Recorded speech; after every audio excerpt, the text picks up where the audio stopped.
Bam! Mr. True. In this video, we're going to do two examples solving systems of equations that involve logarithms.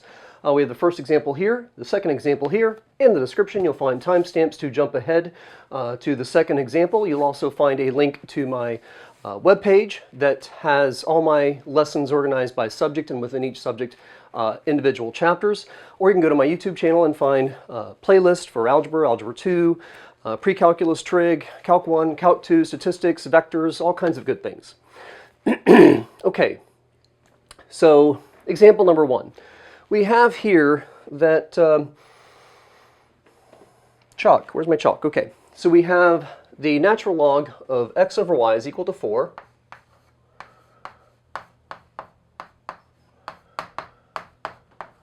And the natural log of x cubed y is equal to 4. Okay, excuse me. All right. As we do this, we need to recall a few things. First of all, whenever you have variables that are inside of a math function, you need to first isolate that math function and then apply an inverse math operation to get those variables that you're looking to solve for out of, well, in this case, that natural log function. And for both of these small equations that are acting in our system of equations, the natural log function is already isolated. So we're going to apply an inverse math operation. And remembering that inverse math operation to logarithms are exponential functions. Now, natural log is log base e, so we're going to make both sides of these equations an exponent of e. Go ahead and keep this color-coded. That exponential function of base e is going to allow that natural log, or that log base e, those two math functions are going to cancel out because these are inverse math operations, allowing the x over y to come out of that natural log function, and we have as a result x over y is equal to e to the fourth. Now there's another way of looking at this. You can say that we have an equation that is in logarithmic form, log base e of something is equaling 4, and remembering that out of logarithms you get answers which are effectively, or not effectively, they are exponents. So we can write this function, this equation that's in the natural log form, into exponential form, which is to say that we have base e raised to the fourth power is equal to x cubed times y. And we get the same, however you think about it, applying an inverse math operation to get rid of the natural log function, or just going from logarithmic form to exponential form, you're going to end up being just fine because they're equivalent. Now, as we go to solve the system of equations, we need to keep in mind our domain. And this x over y has to remain greater than 0 for our domain, basically. And x cubed times y also has to remain greater than 0. You can't log a negative number. So when we get done with this problem, we're going to have to keep in mind what answer did we get for x and y, and does the combination of those results give us values which are greater than 0. Well, way back in Algebra 1, you learned how to solve systems of equations with linear combinations and substitution. Certainly this is a situation where we're going to focus on the substitution method. And we're going to solve, really it doesn't matter which equation we start with, just solve for a variable that you feel is going to be the easiest to solve for. Now we can solve for this y, which is going to create a fraction. Okay, we should be able to certainly work with fractions. Or we can solve this equation for x, which is going to also not be too difficult, but not result in an answer which is a fraction. Why make things more complicated than it really needs to be? So we're going to multiply both sides by y and get x is equal to e to the fourth times y. And now that we have, for the first equation, an expression that is isolated for x, we're going to take that expression and substitute it into the other equation. And we're going to have something cubed times y is equal to e to the fourth. Of course, that something cubed is e to the fourth times y. Applying the power of 3, we're going to get e to the 12th as we do that power property of exponents. 4 times 3 is equal to 12. And y to the first, that 1 times 3 is going to give us y to the third times y is equal to e to the fourth. Now, e is a constant of approximately 2.718. There's a few ways of deriving that value and seeing where e comes from. We're not going to worry about that in this video. Y to the third times y to the first is y to the 3 plus 1. So we have e to the 12th times y to the fourth is equal to e to the fourth. We're going to undo that division with division. We're going to undo that multiplication of e to the 12th, isolating a little bit farther the y variable.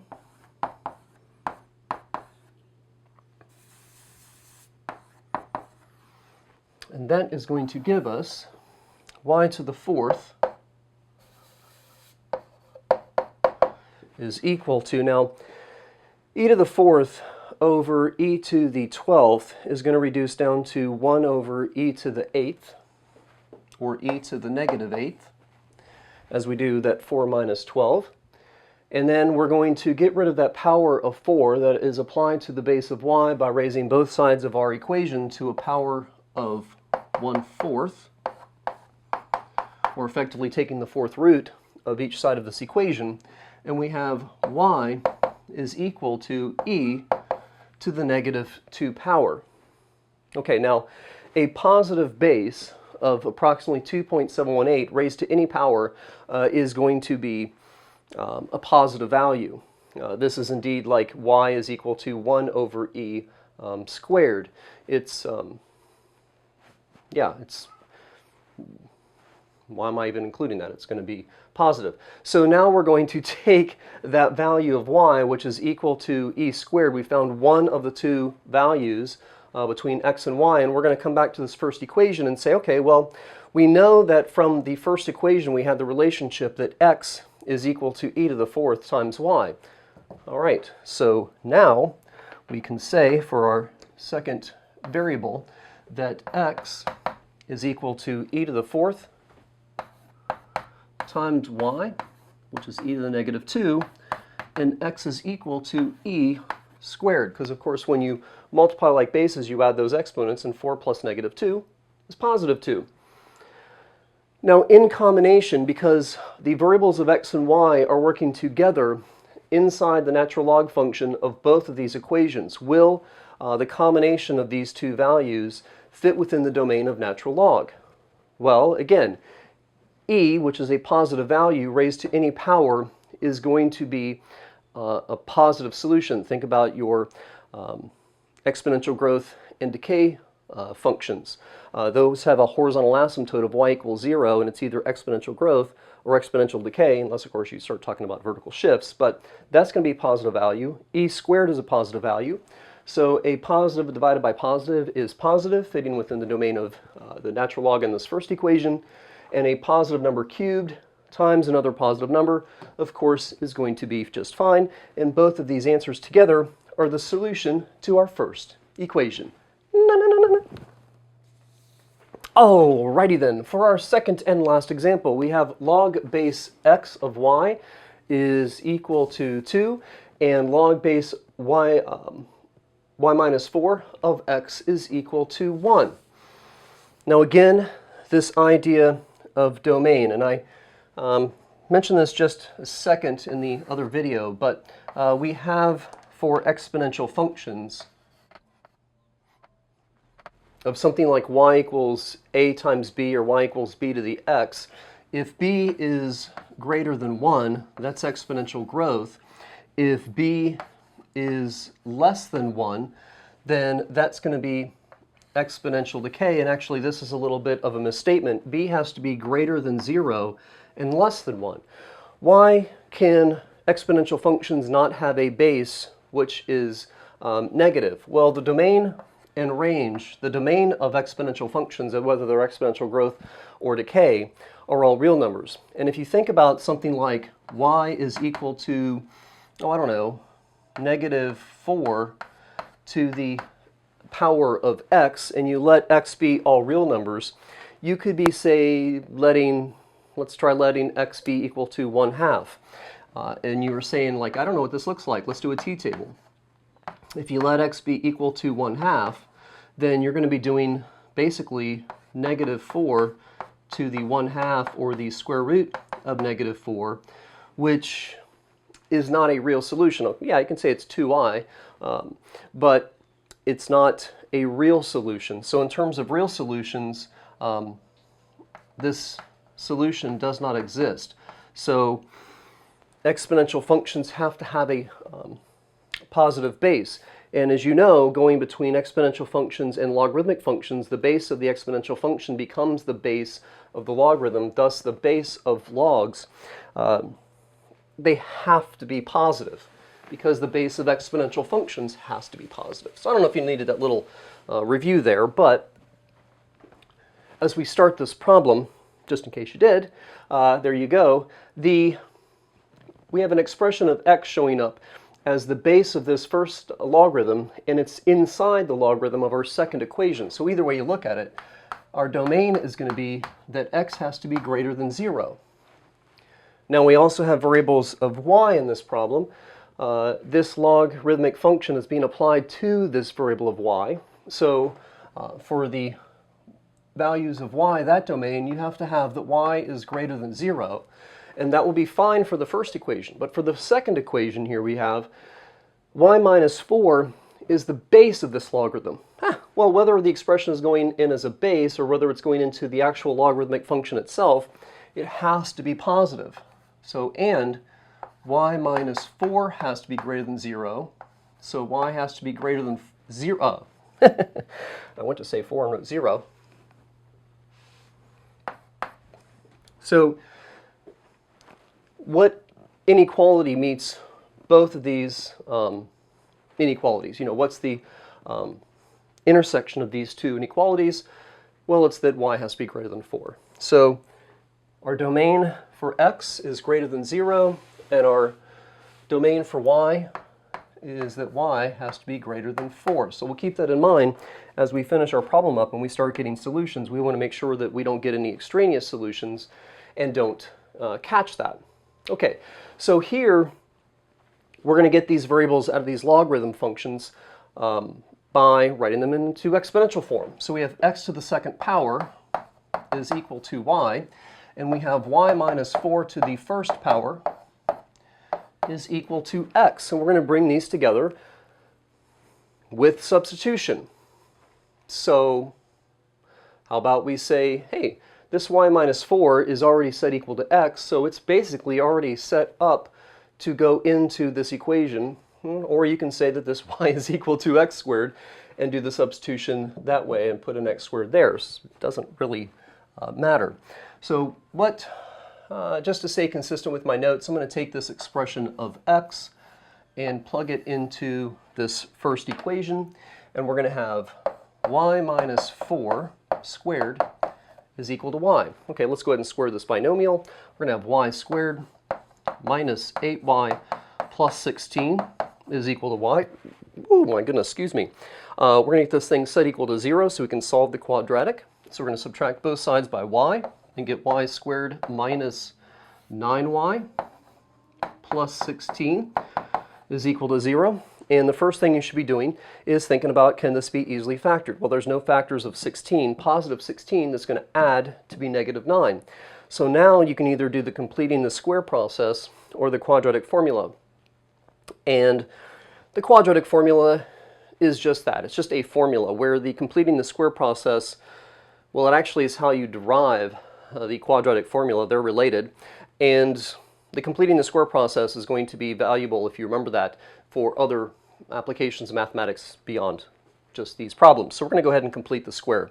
I'm going to move the 16 over with subtraction. Actually, I think I'm going to run out of, yeah, let's do this.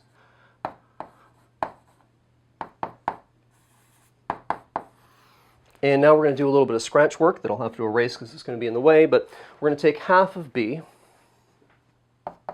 Whether you keep the plus or minus with the 9, it's going to get squared away anyway, but half of b, we're going to square it. That's going to be equal to 81 over 4. And we're going to add 81 over 4 to both sides.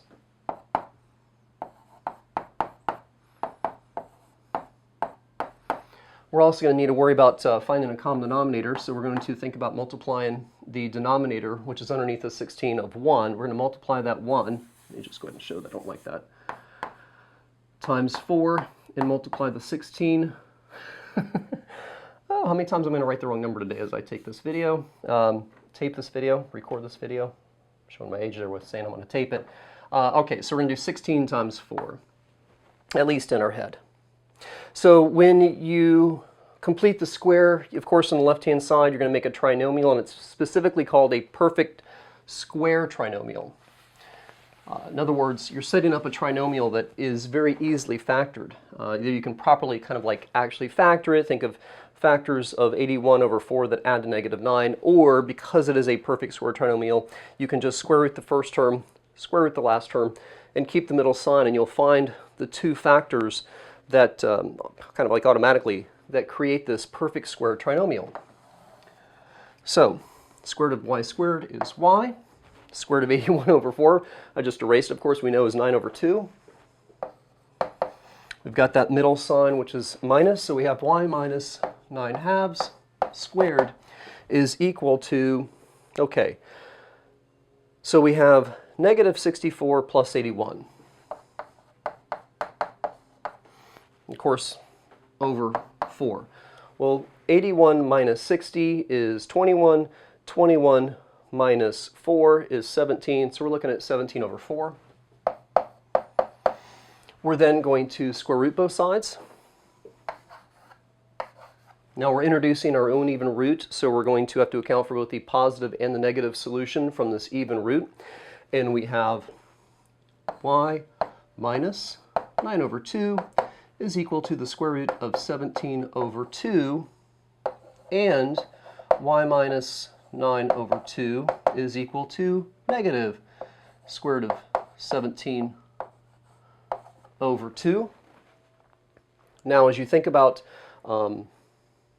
adding the 9 to both sides, we're going to have y is equal to the square root of 17 plus 9 over 2, and we have y is equal to negative square root of 17 plus 9 over 2. Now here's where we're getting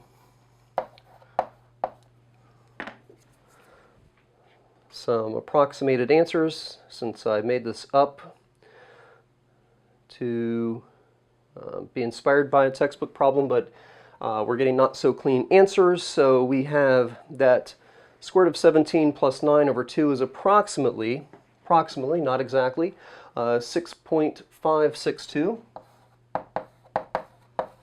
And y from negative 17 plus negative square root of 17 plus 9 over 2 is approximately 2.438. Are either one of these solutions for y extraneous? In other words, they make the original function undefined. Can you plug both of these values of y into these expressions? Well, 2.438 minus 4 is going to give us a negative base for this logarithm, or of course we've already figured out the domain.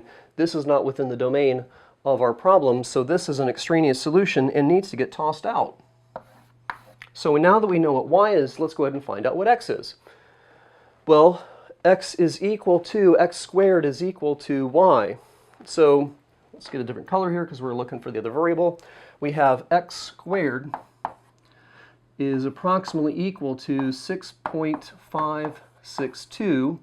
Square rooting both sides tells us that x is approximately equal to a couple of different possibilities. The square root of 6.562 is approximately 2.562, and of course plus or minus. Okay, so x being a base of this logarithm and going into the second logarithm means that x has to be greater than 0, which means we have an extraneous solution here. So sort of the point where these two functions intersect, or the solution, the combined solution of x and y together, is that x is 2.562 while y is equal to 6.562. I'm Mr. True. Hope you have a great Thanksgiving. Bam! Go enjoy your turkey, and after that, go do your homework. after you enjoy time with your family.